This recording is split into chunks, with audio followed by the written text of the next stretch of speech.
Hello friends, आज हम Simon commission के बारे में अध्ययन करेंगे। दोस्तों, हमने लास्ट वीडियो में असहयोग आंदोलन के बारे में अध्ययन किया था। इसी कड़ी में अब आगे साइमन कमीशन आता है। दोस्तों, साइमन कमीशन क्या था? पहला ही सवाल यहाँ पर यह उत्पन्न होता है कि साइमन कमीशन क्या था। दोस्तों, सर जॉन साइमन की अध्यक्षता में एक 7 सदस्यीय दल था। क्या था Simon commission? Sir John Simon इसकी अध्यक्षता कर रहे थे और उनकी अध्यक्षता में एक 7 सदस्यीय दल आया था भारत।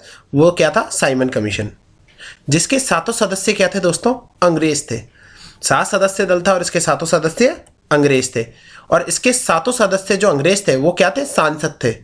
इसके 7 ही सदस्य सांसद थे, मतलब मेंबर ऑफ पार्लियामेंट, एमपी भी बोला जाता है इनको।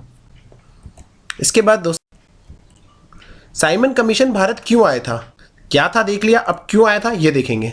1919 के मॉन्टेक्यू चैम्सफोर्ड अधिनियम की समीक्षा करने के लिए एक 7 सदस्यीय दल भारत आया था, जिसे साइमन कमीशन के नाम से जाना जाता है।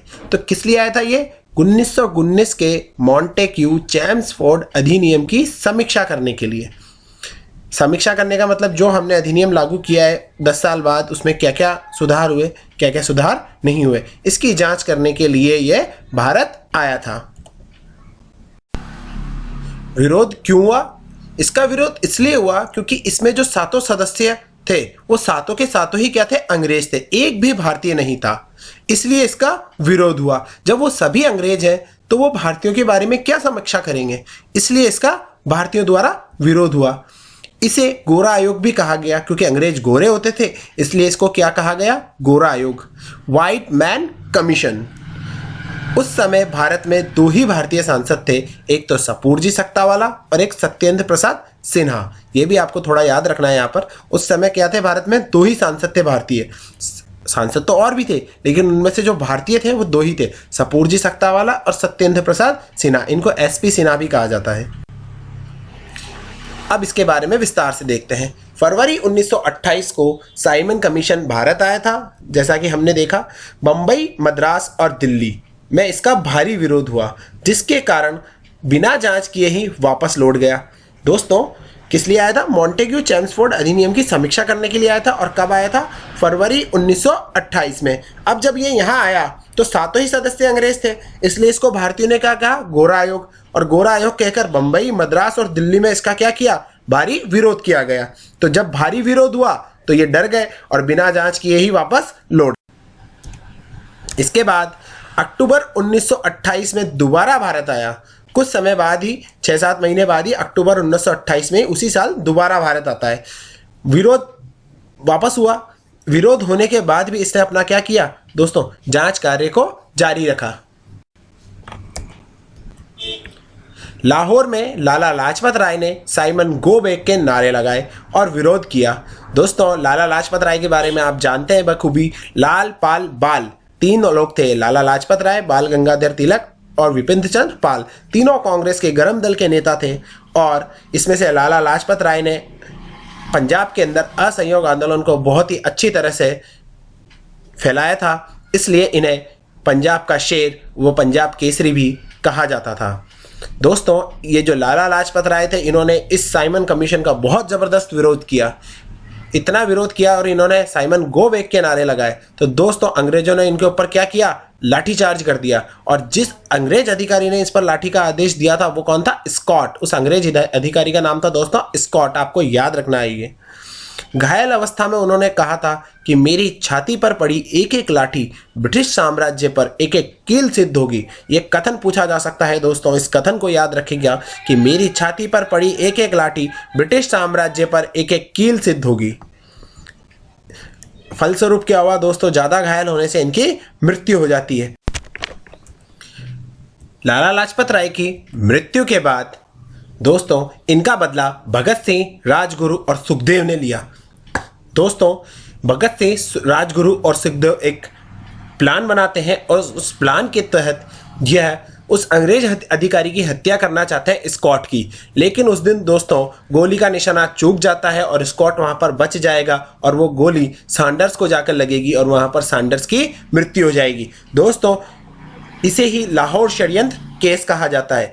भगत सिंह, राजगुरु और सुखदेव के जरिए सैंडर्स को मारना ही क्या कहलाता है दोस्तों? लाहौर षड्यंत्र केस। और इस लाहौर षड्यंत्र केस के तहत ही इन लोगों पर मुकदमा चलाया गया और इन लोगों को मुकदमे के तहत फांसी की सजा सुनाई गई। साइमन कमीशन ने अपनी रिपोर्ट 1929 को ब्रिटिश सरकार के सामने प्रस्तुत की। दोस्तों इसने अपनी समीक्षा रिपोर्ट पेश की 1929 में किसके सामने? ब्रिटिश सरकार के सामने। जो काम ये यहाँ करने आई थी वो कार्य इसने किया और बाद में जाकर इसने अपनी रिपोर्ट ब्रिटिश सरकार के सामने प्रस्तुत कर दी। क्या क्या मुख्य बातें थी दोस्तों इसमें? प्रांतों को पूर्ण स्वायत्तता दी जाएगी।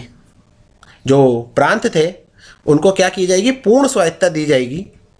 सांप्रदायिक निर्वाचन प्रणाली जारी रखी जाएगी। सांप्रदायिकता के आधार पर जो निर्वाचन प्रणाली थी उसको क्या किया जाएगा दोस्तों? जारी रखा जाएगा। केंद्र में ब्रिटिश प्रांत, देशी रियासतों को मिलाकर एक संघ बनाया जाएगा। दोस्तों संघ बनाने की बात भी यहां पर कही जाती है कि केंद्र में एक संघ बनाया जाएगा। किस किस को? जो ब्रिटिश प्रांत थे और जो देशी रियासतें थी इन्हें मिलाकर। बर्मा को भारत से अलग कर दिया जाएगा। दोस्तों बर्मा जो था उस समय उसको एक अलग ही देश बना दिया जाएगा। इसकी भी बात कहां की गई? साइमन कमीशन में। औपनिवेशिक स्वराज नहीं दिया जाएगा, डोमिनियन स्टेट नहीं बनाया जाएगा, स्थानीय स्वायत्तता दी जाएगी। दोस्तों आपको याद होना चाहिए कि सबसे पहले औपनिवेशिक स्वराज की बात 1908 में कांग्रेस द्वारा उठाई गई थी। और दोस्तों औपनिवेशिक स्वराज क्या होता है? दोस्तों इसके अंदर क्या होता है कि आपको स्वतंत्रता तो दी जाती है थोड़ी बहुत, लेकिन आपकी जो विदेश नीति होती है, रक्षा नीति होती है, वो ब्रिटिश के हाथों में होती है। मतलब जिसके आप उपनिवेश बन रहे हो उसके हाथों में वह सारी होती है। आप ओनली इंटरनली, आंतरिक रूप से कुछ स्वतंत्र होते हो, कुछ चीज़ों में आप अपनी चला सकते हो, कानून बना सकते हो, लेकिन सारी जो विदेशी बातें हैं, अपनी जो कम्युनिकेशन है, अपना जो रक्षा से संबंधित मामले हैं, वो सभी कौन देखेगा दोस्तों? ब्रिटिश देखेगा। तो औपनिवेशिक स्वराज नहीं दिया जाएगा, स्थानीय स्वायत्तता दी जाएगी। अखिल भारतीय न्यायालय की स्थापना की जाएगी। इसका मतलब सुप्रीम कोर्ट होता है दोस्तों, और सुप्रीम कोर्ट की स्थापना की बात भी सबसे पहले यही की गई थी साइमन कमीशन की रिपोर्ट।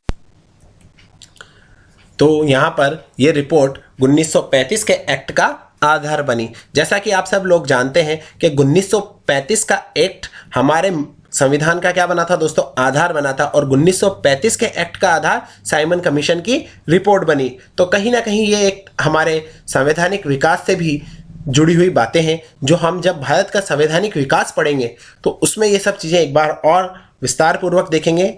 तो दोस्तों ये रिपोर्ट 1935 के एक्ट का आधार बनी। एक नोट और है यहाँ पर, साइमन कमीशन 1929 को भारत आना था। दोस्तों जैसा कि आपको ज्ञात है कि 1919 के जो मॉन्टेग्यू चेम्सफोर्ड अधिनियम थे, जो 1919 इसी को 1919 का भारत शासन अधिनियम भी कहा जाता है। तो दोस्तों ये जो भारत शासन अधिनियम, या इसको ऐसा भी बोल सकते हैं मॉन्टेग्यू चेम्सफोर्ड अधिनियम, तो इसकी समीक्षा के लिए साइमन कमीशन को 10 साल बाद आना था 1929 में। लेकिन दोस्तों इसका कारण क्या हुआ जल्दी आने का? 1928 में जो वहाँ की ब्रिटिश की कंजर्वेटिव पार्टी थी उसको डर था कि 1929 के चुनाव में हम हार जाएंगे। तो जो 1929 में चुनाव होने वाले हैं उसमें हम हार जाएंगे। तो जब चुनाव के उसने क्या किया, एक साल पहले ही क्या कर दिया, इसको भेज दिया। तो इसलिए 1919 के एक्ट के 10 साल पूर्ण होने से पहले ही 1928 में इसको क्या कर दिया दोस्तों? साइमन कमीशन को भारत भेज दिया। ये कारण था दोस्तों। तो यहाँ मैंने आपको साइमन कमीशन से जुड़ी हुई सारी बातें बताई है दोस्तों। और अगर आपको वीडियो पसंद है तो प्लीज़ चैनल को सब्सक्राइब करें और ज़्यादा से ज़्यादा अपने दोस्तों के बीच में इसको शेयर करें। धन्यवाद।